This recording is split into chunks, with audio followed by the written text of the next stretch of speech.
Hey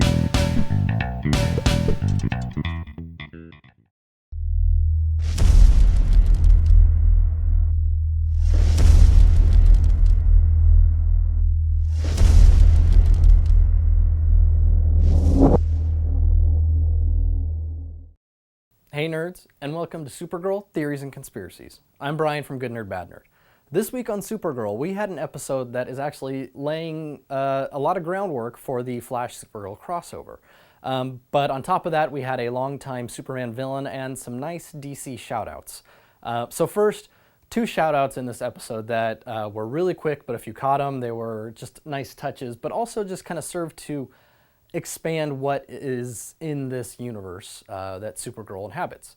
So first off, when they're talking about this guy and they're trying the villain of the week and they're trying to figure out who he is and they think he's a bounty hunter, they make reference to him. This is clearly a reference to the character Lobo, who's probably the most infamous bounty hunter in the DC universe. So at this point, we know that Lobo exists in the DC universe. If you're familiar with him, he's a fun character. If not, the best way, check out the Superman animated series because they've got him in there. He was also in the Justice League animated series. Now, the other reference is in the first battle between Supergirl and the Master Jailer, who was the villain of the week. She makes a reference to his mask, and she thought that was the other city. This is clearly a reference to Batman and Gotham. So, another shout out to what exists within this universe. Batman, Gotham, maybe the whole Batman family. It's hard to say, but Kara is at least familiar with Batman and that he exists in this world. The crazy thing is this world is actually looking more like the main Earth, Earth Prime, if you want to call it that, than the Flash's, which they call Earth 1. So it's interesting to see what is going to be revealed in this Earth and what more can come from it.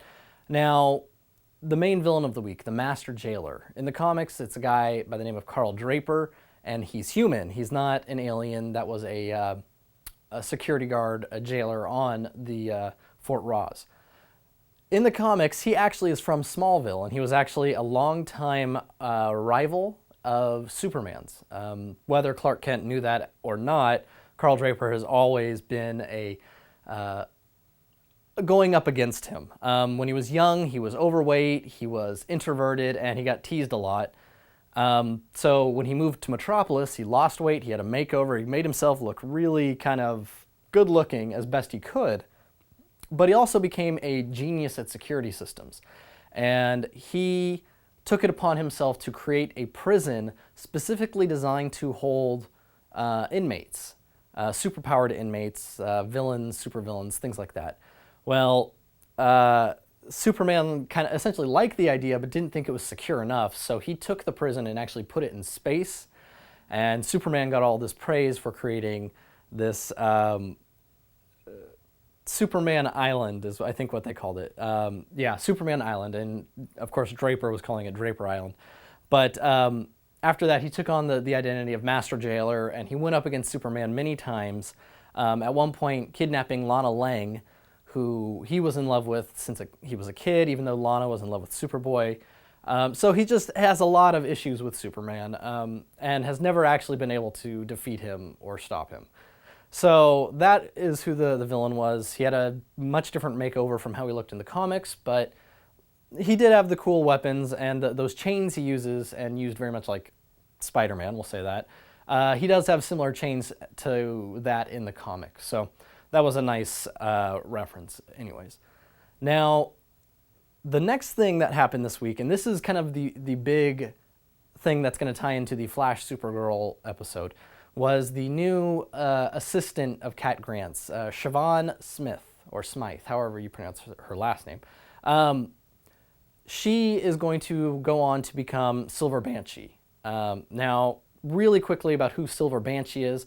In the comic, her name is Siobhan McDougal, and she is from Ireland, but she was accidentally cursed and killed as a young girl, and the curse that was placed on her turned her into a banshee.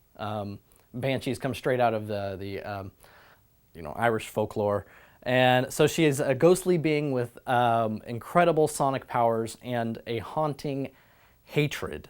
Her other abilities include accelerated healing, flight, sound manipulation, strength, teleportation, and something called a death stare.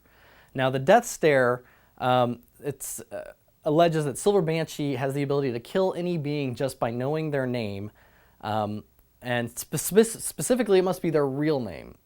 They've fudged that a little, and she's gotten away with, they've used it so she could use aliases, but she is, her victims must remain in line of sight while she's doing her death stare, and they must remain in line of sight the entire time. And it only works, technically, if she knows their real name.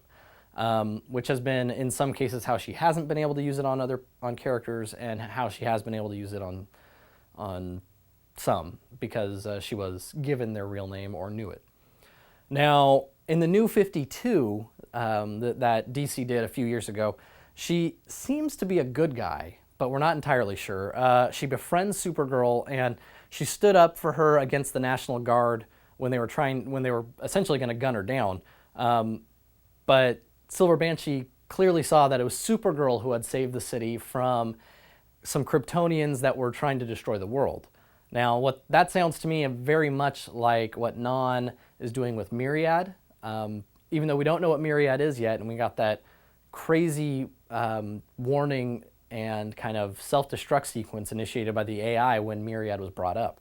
So, hard to know if it's a weapon or some sort of Kryptonian doomsday device, but Non has it. He tried to use it on Krypton, and he's trying to use it here.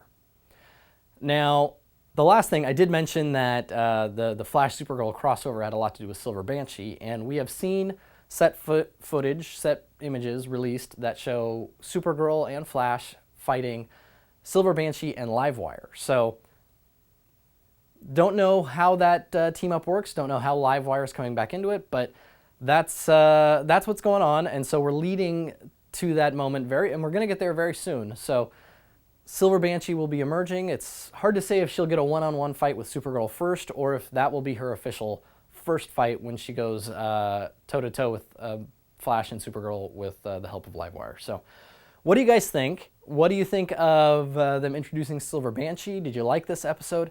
And what are your theories about Myriad? Still not sure what it is, and we didn't get too much this week, just kind of a dire warning. So leave your theories down in the comments, and don't forget to follow me on Twitter and Facebook at Good Nerd Bad Nerd. So until next week, I'm Brian from Good Nerd Bad Nerd, and this has been Supergirl, Theories and Conspiracies.